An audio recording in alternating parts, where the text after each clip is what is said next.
Well, the court judges made a decision in the Bib Baffert Muth Kentucky Derby case.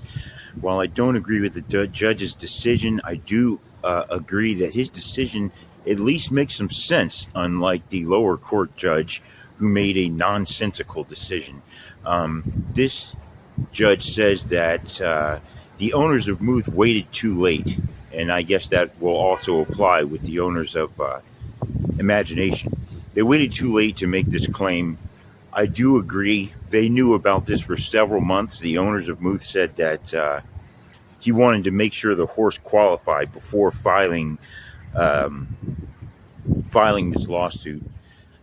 While that does make some sense, waiting until the last minute to file it is terrible strategy. You're giving your opponent, which is Churchill Downs in this case, the opportunity to slow walk this. And if we've learned anything about the judicial system over the past 4 to 5 years, is that slow walking is a standard strategy that is going to be as fundamental as breathing as far as the legal system goes. If we can slow down, especially with timed events like the Kentucky Derby, we can slow down what are the other parties trying to do. It just won't happen. And the closer you get to the event, the more you can convince the general public that you're making the right decision, that you're somehow wrong. It gave this appellate court judge a justifiable reason, should we say, to throw this out. So Muth and Imagination both worked out just recently. I think we'll probably see both of them running in the Preakness. You definitely want to look at those horses in the Preakness. They could be running in the Belmont as well. They're going to be fresh. They're good horses. And whoever the Kentucky Derby winner is going to have his work cut out for him. Now, some may wonder why I seem to be defending Bib Baffert so much. They say he's a cheater. He deserves to be thrown out. Listen here. If you go back in the archive, you will see that following that Kentucky Derby, I believe it's 2018, Medina Spirit winning it, I was the very first person to say that I believe that something was up with that horse. And I believe I said Baffert juices up another Derby winner, if I get the words correct.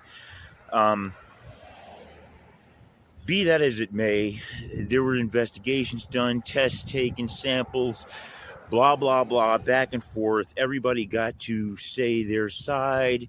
Bib Baffert got to give his story, whether you believe it or not. It is what it is. And that horse, along with several other horses, passed away due to some sort of problem going on at Santa Anita Park. I'm not going to say I know what it was. Maybe somebody on the grounds there probably has a much better idea than any of the rest of us what actually was going on at Santa Anita Park. That's done with. What I do not like is tampering with sports in future events due to things that happened in the past. I also do not like that when someone's punishment is determined, that for no reason other than you don't like the fact that they didn't like your original decision, that you feel like you're going to punish them some more just because they didn't like it. No one's going to like their punishment unless you really did something egregious and you're getting off extremely light. That's not what happened, in my opinion. I don't think that's what Bib Baffert felt, and I do not think that that's any reason to extend his suspension or punish the other people that didn't do anything wrong. These other horses, their other teams, they did nothing wrong. They hired Bib Baffert to train these horses, and according to Churchill Downs themselves, he was not going to be on suspension. Now, you got to make these decisions years in advance. So for Churchill Downs to step in the middle of this whole thing and then just extend the suspension is not fair at all to the owners of Muth, Imagination, or anyone else who hired Bib Baffert to train their horse. That's where the injustice lies. Churchill Downs is they do have an authority over the race. They don't have ultimate authority. No one does. When you operate in a system where you're allowed to make money through this government system. There's rules that you have to abide by. One of those rules is you don't make arbitrary decisions. Now, um, that's why these things go to court. I'm sure that if this did end up in the United States Supreme Court, if you did find some justices that would hear it, they would find that myself and the owners of Muth and Imagination are absolutely correct, because they were definitely wronged by this decision. But be that as may, they're not going to be running in this Derby. Could win it. We're not going to have the best horses running in the Kentucky Derby, even though they qualified.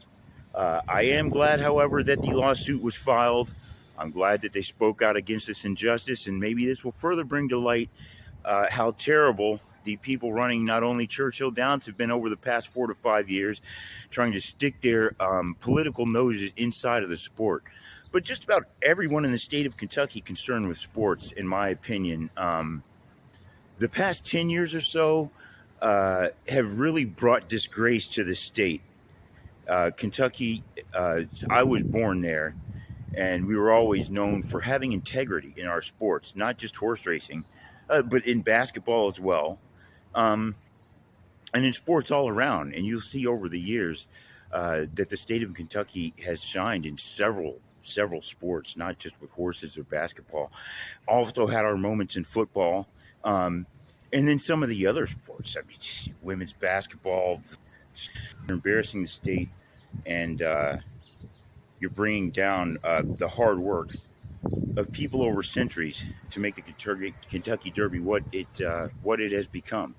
So in this 150th Kentucky Derby, I hope we have a good race. But unfortunately, it's not going to be the best horses running in it.